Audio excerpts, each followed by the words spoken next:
बहुत समय की बात है। धारा नगरी में गंधर्वसेन नाम का एक राजा राज करते थे। उसके 4 रानियां थीं। उनके 6 लड़के थे जो सब के सब बहुत ही चतुर और बलवान थे। संयोग से एक दिन राजा की मृत्यु हो गई और उनकी जगह उनका बड़ा बेटा शंख गद्दी पर बैठा। उसने कुछ दिन राज किया, लेकिन छोटे भाई विक्रम ने उसे मार डाला और स्वयं राजा बन बैठा। उसका राज्य दिनों दिन बढ़ता गया और वह सारे जम्बूद्वीप का राजा बन बैठा। एक दिन उसके मन में आया कि उसे घूमकर सैर करनी चाहिए। जिन देशों के नाम उसने सुने हैं, उन्हें देखना चाहिए। सो वह गद्दी अपने छोटे भाई भर्तरी को सौंपकर योगी बनकर राज्य से निकल पड़ा। उस नगर में एक ब्राह्मण तपस्या करता था। एक दिन देवता ने प्रसन्न होकर उसे एक फल दिया और कहा कि जो भी इसे खाएगा वह अमर हो जाएगा। ब्राह्मण ने वह फल लाकर अपनी पत्नी को दे दिया और देवता की बात भी बता दी। ब्राह्मणी बोली, हम अमर होकर क्या करेंगे, हमेशा भीख मांगते रहेंगे। इसे तो मरना ही अच्छा है।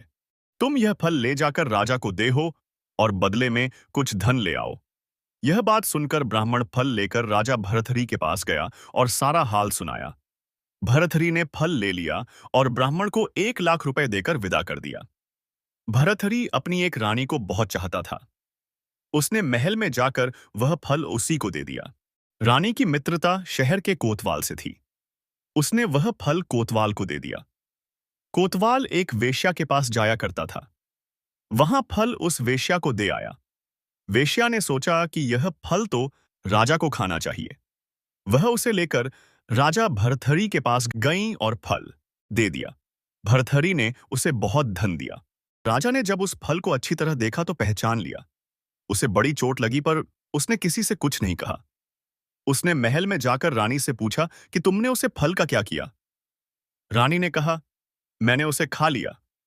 राजा ने वह फल निकालकर दिखा दिया। रानी घबरा गई और उसने सारी बात राजा से सच सच कह दी। भरथरी ने पता लगाया तो सारी बात ठीक ठाक मालूम हो गई। वह बहुत दुखी हुआ।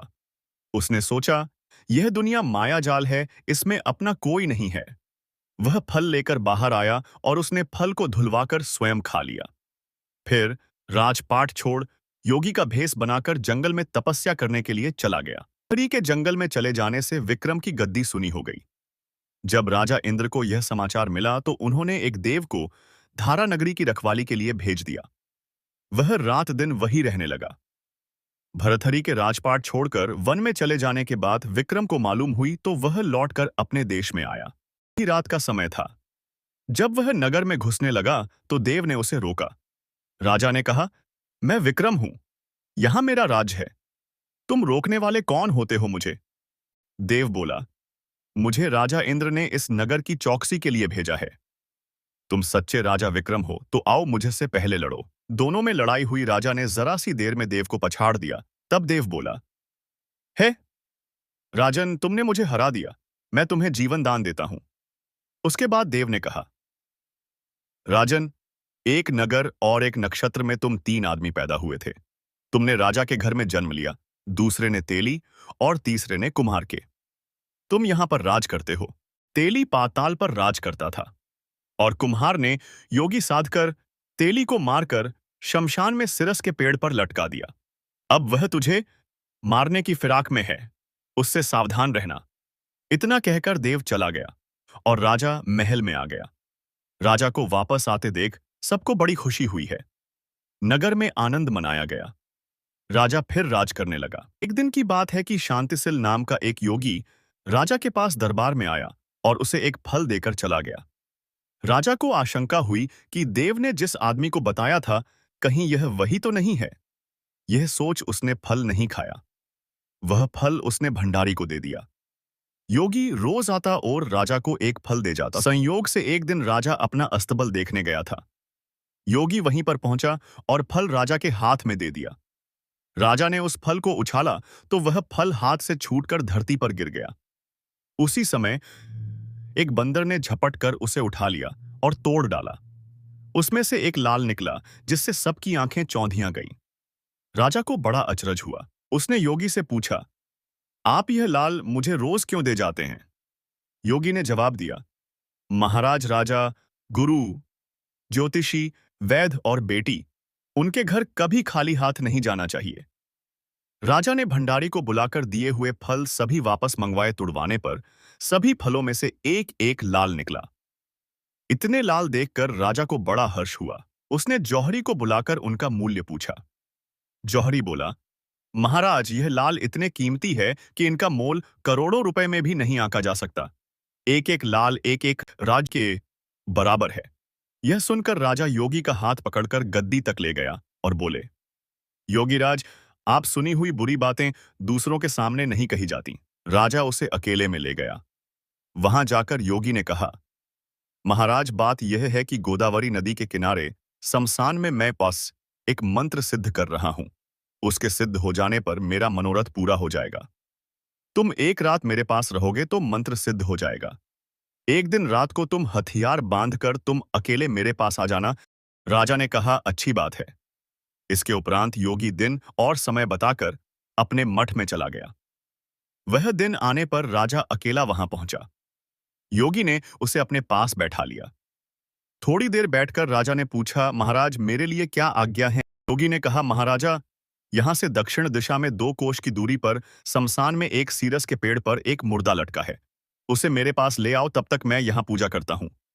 यह सुनकर राजा वहां से चल दिया। बड़ी भयानक रात थी। चारों ओर अंधेरा था। पानी बरस रहा था, भूत प्रेत शोर मचा रहे थे। लेकिन राजा हिम्मत से आगे बढ़ता रहा। जब वह शमशान में पहुंचा तो राजा ने देखा वहां पर शेर दहाड़ रहे हैं, हाथी चिंघाड़ रहे हैं, भूत प्रेत आदमियों को मार रहे हैं। राजा निडर होकर चला गया और सिरस के पेड़ के पास पहुंच गया। पेड़ नीचे से ऊपर तक आग की लपटों में दहक रहा था। राजा ने सोचा, हो ना हो यह वही योगी है जिसके बारे में देव ने बताया था। पेड़ पर रस्सी से बंधा मुर्दा लटक रहा था। राजा पेड़ पर चढ़ गया और तलवार से रस्सी को काट दिया। मुर्दा नीचे गिर पड़ा और दहाड़ मार मारकर रोने लगा। राजा ने नीचे आकर पूछा, तुम कौन हो? राजा का इतना कहना हुआ कि वह मुर्दा खिलखिलाकर हंस पड़ा। राजा को बड़ा अचरज हुआ। तभी वह मुर्दा फिर से पेड़ पर जा लटका। राजा ने फिर से पेड़ के ऊपर चढ़कर रस्सी को काट दिया और मुर्दे को अपने बगल में दबाकर नीचे आया और मुर्दे से बोला, बता तू कौन है? मुर्दा चुप रहा। तभी राजा ने मुर्दे को एक बोरी में बांधा और योगी के पास ले चला। रास्ते में वह मुर्दा बोला, मैं बेताल हूं, तुम कौन हो और मुझे कहां ले जा रहे हो? राजा ने कहा, मेरा नाम विक्रम है, मैं धारा नगरी का राजा हूं और तुझे योगी के पास लेकर जा रहा हूं। बेताल बोला, मैं एक शर्त पर तुम्हारे साथ चलूंगा। अगर तू रास्ते में बोलेगा तो मैं लौटकर पेड़ पर जा लटकूंगा। राजा ने उसकी बात मान ली। फिर बेताल बोला, पंडित, चतुर और ज्ञानी इनके दिन हमेशा अच्छी अच्छी बातों में गुजरते हैं, जबकि मूर्खों के दिन कलह व नींद में गुजरते हैं। अच्छा होगा कि हमारी राह भली बातों की चर्चा में गुजर जाए। मैं तुम्हें एक कहानी सुनाता हूं। बेताल की बताई गई कहानी सुनने के लिए पार्ट 2 जरूर देखें।